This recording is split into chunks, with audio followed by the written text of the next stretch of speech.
Hello दोस्तों, welcome to Sleepy Classes. Means में geography में एक टॉपिक है factors affecting location of industries. अब कोई भी इंडस्ट्री की लोकेशन किसी स्पेसिफिक जगह क्यों होगी? मल्टीपल रीजंस हो सकते हैं। फॉर एग्जांपल मार्केट अवेलेबिलिटी हो सकती है, गवर्नमेंट पॉलिसीज फेवरेबल हो सकती है, कैपिटल अवेलेबिलिटी हो सकती है, इंफ्रा बढ़िया हो सकता है, क्लाइमेट फेवरेबल हो सकता है। ऐसे मल्टीपल फैक्टर्स रिस्पॉन्सिबल हो सकते हैं। तो आज हम पढ़ेंगे factors that determine the location of commercial fishing industry. सबसे पहला पॉइंट है प्रॉक्सिमिटी टू फिशिंग ग्राउंड्स। इसको ऐसे समझते हैं, जब हम ओशनोग्राफी पढ़ते हैं तो हम पढ़ते हैं जहां पर भी कोल्ड और वार्म करंट मिलेगी वो जगह बढ़िया फिशिंग जोन होगी।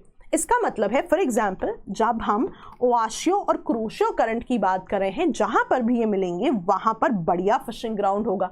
अब इसकी प्रॉक्सिमिटी है जापान से, तो जापान में फिशिंग इंडस्ट्री बढ़िया होगी। सिमिलरली जहां पे भी लैब्राडोर करंट और गल्फ स्ट्रीम मिलेंगी वहां पर भी बढ़िया फिशिंग ग्राउंड होगा। तो यहां पर न्यू फाउंडलैंड का रेफरेंस आता है। इसका मतलब है सबसे पहला पॉइंट है प्रॉक्सिमिटी टू फिशिंग ग्राउंड्स होना।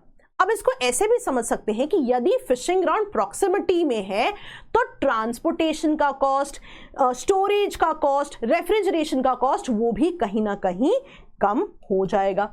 हाउएवर यहां पे एक पॉइंट समझना जरूरी है मॉडर्न ट्रॉलर्स के बारे में। मॉडर्न फिशिंग वेसल्स हैं, है ना। अब अगर हम एग्जाम्पल भी देखें तो वो बता रहे हैं कि जापानीज जो ऐसे वेसल्स हैं वो बहुत डिस्टेंस तक ट्रैवल कर पाते हैं।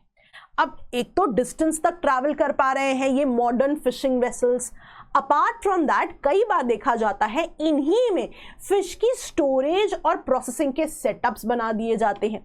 इसका मतलब है कि कहीं ना कहीं इन ट्रॉलर्स की वजह से जो प्रॉक्सिमिटी का फैक्टर था वो कहीं ना कहीं कम हो गया है। हाउएवर स्टिल जो फिशिंग ग्राउंड की प्रॉक्सिमिटी है वो बहुत इंपॉर्टेंट फैक्टर माना जाता है। दूसरा फैक्टर है क्लाइमेट। अब अगर हम ट्रॉपिक्स की बात करें तो हमें पता है ट्रॉपिक्स में टेम्परेचर ज़्यादा है, ह्यूमिडिटी भी ज़्यादा है। इसका मतलब है फिश के स्पॉइल होने की प्रोबेबिलिटी बनती है।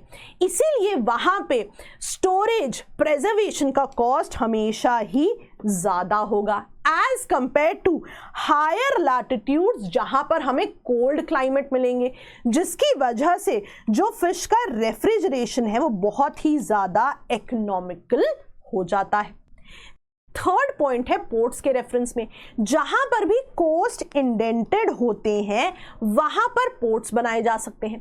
For example in northern hemisphere middle और हाई लैटिट्यूड्स में जो अटलांटिक और पैसिफिक कोस्ट लाइन है वो हाईली इंडेंटेड है, इसीलिए वो होस्ट कर पाते हैं डेडिकेटेड फिशिंग पोर्ट्स। इसको ऐसे भी समझिए कि जिन जगहों पे कैपिटल अवेलेबिलिटी है, for example US, Canada, Japan, जहां पर एस्टैब्लिश्ड फाइनेंशियल सर्विसेज है वो इन्वेस्ट कर पाएंगे cost efficient technology, research and development, infrastructure में।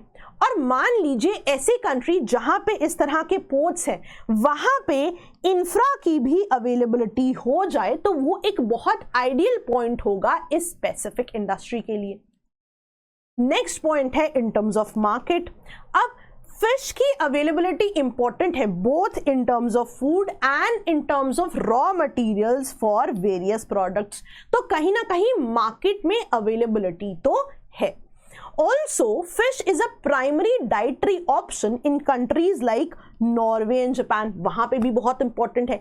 जापान में तो आप देखोगे पास्चर्स ही बहुत ज़्यादा नहीं है, तो वो अपनी प्रोटीन डाइट के लिए भी फिश पर ही प्राइमरीली रिस्पॉन्सिबल होते हैं।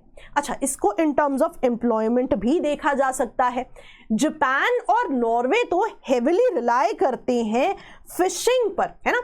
फॉर एग्जाम्पल इसको आप ऐसे समझ सकते हैं, जापान की अगर मैं एग्जाम्पल समझाऊं तो जापान में ना रगेड टेरेन है, वहां का मेजॉरिटी लैंड क्लासिफाइड है as non agricultural land, pastures बहुत ज़्यादा नहीं है, तो उनके लिए फिशिंग एक बहुत इंपॉर्टेंट प्राइमरी एक्टिविटी हो जाती है। तो जापान के बारे में हम वही बता रहे हैं कि एरेबल लैंड बहुत ज़्यादा लिमिटेड है ना, तो एग्रीकल्चर पे बहुत डिपेंडेंस नहीं हो सकती। अब नॉर्वे के बारे में बता रहे हैं, एक तो टेरेन हिली है और विंटर्स भी बहुत ज़्यादा हार्श है, इसीलिए इन दोनों जगह फिशिंग पे बहुत ही ज़्यादा डिपेंडेंस जो है देखी जाती है। तो इन पॉइंट्स को आप जरूर याद रखिएगा कि ये सभी पॉइंट्स इंपॉर्टेंट हैं for location of commercial fishing industry. तो ऐसे ही पॉइंट्स के साथ आपसे मिलते रहेंगे। शेखर टू शिखर बैच के बारे में आप जानते हैं, इसकी जानकारी जरूर लें और फी को कम कराने के लिए आप चाहें तो इस कूपन कोड का इस्तेमाल कर सकते हैं। Thank you so much all of you, bye bye.